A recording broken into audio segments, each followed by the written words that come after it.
Well, we have our friend Ted Cruz with us. Ted Cruz, Joe Biden's running around now, having burned down the border and everything with it, saying it was the strongest border proposal in American history. And, but for MAGA, which I believe stands for Make America Great Again, and Trump, you and others would not have opposed this. Now, what do you want to say to Joe Biden? That every word coming out of his mouth on this topic is a lie, including if, and but. That he is deliberately and directly lying to the American people. Understand, the crisis at our border was caused entirely by Joe Biden and by the Democrats.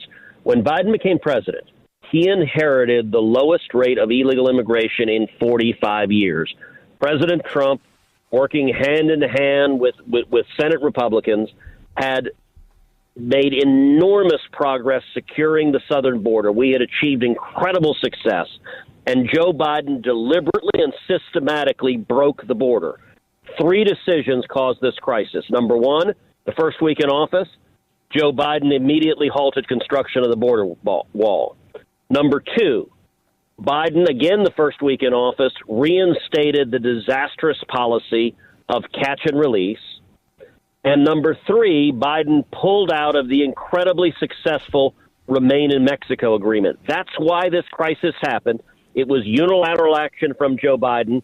And what that means is Biden could fix this problem tomorrow unilaterally by simply reversing those 3 decisions. He won't do that. He doesn't want to do that because Joe Biden and the congressional Democrats, they want this invasion to happen. They see the 9.6 million illegal immigrants, and they view all of them as future Democrat voters. By the way, what do you say to the 3 Republicans who voted against articles of impeachment against Mayorkas? First of all, you're a constitutional expert. I like to think I dabble in this a little bit. High crimes under British common law and the practice, Parliament and the monarchy, the framers look very carefully at this. The high crimes phrase comes from that, and the high crimes phrase basically means you use the rule of law, or you use your position to undermine or to harm your society. It's not about going out and killing 24 people. That you take your public office and you turn it inside out. And I don't know. Are cabinet members now? I hear this argument. Well, if you're going after Marcus, you got to. Are cabinet members independent constitutional officers who take an oath of office, who have to be confirmed by the Senate and subject to impeachment? Of course they are. And under the explicit terms of the Constitution, cabinet members are subject to impeachment. And they're subject to impeachment. So if you don't bring articles of impeachment to Joe Biden simultaneously, that somehow this is an illegitimate exercise? Is that correct? I think that's an insane argument. Just because, look, I think Biden, they should move forward with impeachment as well. Agree. Look, it's important to understand, Alejandro Mayorkas, the argument is not negligence. It's not that he's bad at his job. If you look at the debate, it's not a policy argument. Right. It's not a policy argument. It's not that you disagree with policies.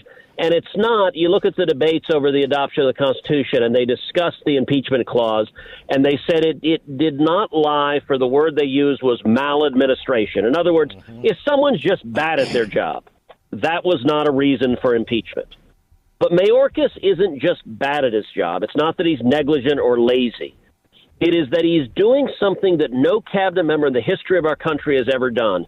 He is deliberately, flagrantly defying federal law. He is actively aiding and abetting Mexican drug cartels in a massive invasion of this country that is resulting in a massive loss of life and 10 million people coming illegally into this country. If he were just lousy at his job, you couldn't impeach him. But when he decides, I don't give a damn what the federal law says, I'm on the side of the drug cartels invading this nation and murdering Americans, that is impeachable. Otherwise, why would cabinet secretaries have to take an oath, which they're required to by law? Yeah. Why would they have to uphold the law? They could just blame it on their president, right? Sure. I was following orders. Look, as you know, at Nuremberg, there were a lot of people who were following orders who were nonetheless sentenced. Following orders is not a defense. Now, should we hold Joe Biden responsible for those orders, too? Of course we should. Because ultimately it's Joe Biden who made the decision to open up our borders. But Alejandro Mayorkas has been an enthusiastic soldier in a war on the American people. And I got to say, Mark, the image we saw this weekend of illegal aliens walking out of jail in New York City, flipping the bird with both hands to the American people after they beat up 2 New York police officers, that image summarizes the entirety of the 2024 election. That's the message of Joe Biden to the American people. They are flipping the bird at everybody because it is all left-wing partisan politics over the interests of America.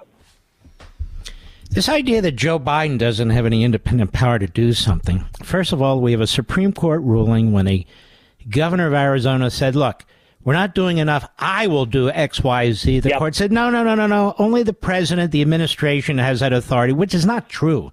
But nonetheless, they said that. Then Joe Biden's issuing executive orders when he comes to office, left and right, to do exactly what he wants to do. And he succeeds at it. 3 weeks ago, Senator Cruz, the Democrats were saying the border was secure. Mr. Mayorkas has testified before the House and Senate committees saying repeatedly the border's secure. Now, all of a sudden, it's not secure, and it's the Republicans' fault, right? Right, and I got to say, a huge part of this is a massive, cataclysmic strategic failure by Senate Republican leadership. Listen, for the past several months, we have been having knockdown, drag-out fights at our lunches. Every Tuesday, Wednesday, and Thursday, the Senate Republicans all have lunch together. And I've been standing up along with other conservative senators, and I've been saying for months, number one, this border deal is terrible. It doesn't secure the border. Chuck Schumer does not want to secure the border. He refuses to do so. It is a disaster, number one. But number two, this is designed to fail. Schumer knows it will fail. The House of Representatives was explicit. The Speaker of the House said it was dead on arrival, so it had zero chance of becoming law. But why did Schumer want to do it? And this is entirely a political operation. It's a messaging operation. This is camouflage for the Democrats. Every Democrat Senate candidate in the country, every Democrat House candidate in the country, they're now going to stand up and say, we wanted to secure the border, but the mean old Republicans wouldn't do it. Now, it's a lie. This bill would not have secured the border. It would have made the problem worse. But unfortunately, our Republican leadership joined in what was essentially a political campaign orchestrated by Chuck Schumer that did enormous damage to the country, and it was a massive in-kind contribution to every Democrat Senate candidate in the country.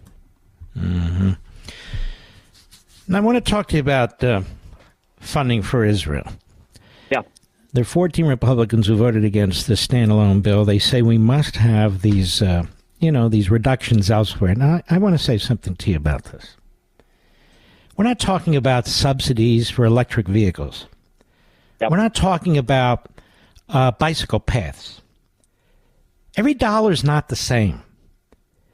I think your budget now in Congress is what, $6-7 trillion for our country. We have over a $300 trillion debt when you include these entitlements that are never counted. They're off the books. You've got 7 million people in a tiny country surrounded by terrorists. I call it this Islamist crusade. Not only fighting for their survival, but trying to protect the birthplace of Jesus, where Jesus was killed. Churches, synagogues, holy sites, the patriarchs, the matriarchs. Effectively, this is the Taliban when they say the river to the sea. They want to blow out these sites. They want to blow out Christianity. They want to blow out Judaism. Very few Jews, very few Christians in these Arab countries. I have to say that a country that does not have the size or the capability to have its own military industry, but does have technology which improves upon the munitions and so forth and so on, to get this caught in the sewer, in the muck over Ukraine, to get it caught over the border, to get it caught in all these things, plays right into the hands of the Democrats who are telling you, Biden tells you, not a penny for Israel till I get another $110 billion. And I'm sorry, the vast majority of the Freedom Caucus voted the right way. But there's a few holdouts, in my view, who did not. What do you think about that? You know, Mark, one of these days you're going to say something on air I disagree with, but it hadn't happened yet. I emphatically agree with what you just said. Listen, what is happening in Israel, this is the worst war in at least 50 years in the Middle East. What happened on October 7th was Israel's 9/11. It was the worst mass murder of Jews in a single day, in any day since the Holocaust.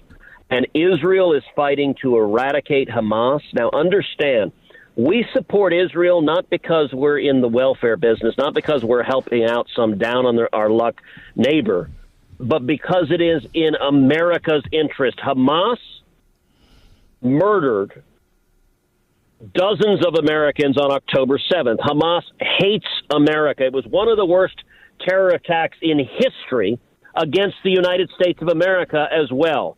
And eliminating Hamas is overwhelmingly in the interest of America. Hamas is right now issuing global orders of jihad, demanding that terrorists come into America and commit the same kind of atrocities here that they did in Israel on October 7th. And so I believe we need to fund Israel with whatever it takes to utterly eliminate Hamas, and we should have done it on October 8th. The fact that we're sitting here in February is ridiculous.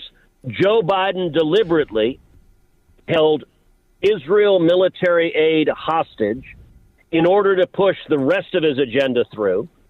The House of Representatives, a month ago, passed Israel funding, and they paid for it, which is responsible, by cutting money that was allocated to fund 87,000 new IRS agents. That money should have been cut anyway. They passed it out of the House. Chuck Schumer refused to allow a vote on it. Now, I and several other senators, we used a rare procedural mechanism called a rogue cloture petition, and we seized control of the Senate floor from Chuck Schumer, and we forced a vote on the Israel military funding bill the House had just passed. Schumer whipped, and every single Democrat in the Senate voted against emergency military funding for Israel. Mind you, it was the day of the March for Israel. I'd been down there in the March for Israel on the Mall. Many of the Democrat senators were down there. They literally came from the March for Israel and came to the Senate floor and voted against emergency military funding for Israel. Now, what the House did today, I think the Speaker was absolutely right, and I'll tell you, Mark, I've been urging them to do it for 2 months, which is just vote on funding for Israel without it being paid for. As a general fiscal matter, I think we should pay for things, but the national security imperative is great enough that it puts every Democrat to the lie. If you vote against Israel military funding, their excuse before is they didn't like to pay for it reveals who you are. And I think every person who voted no today committed a grievous error. And what happens if Israel loses? Yeah. All those holy sites of Christianity and Judaism will be gone, just like the Taliban. That's what they've told us. Our history, our ancestry, two of the great religions would be absolutely obliterated. Doesn't that count for something, too?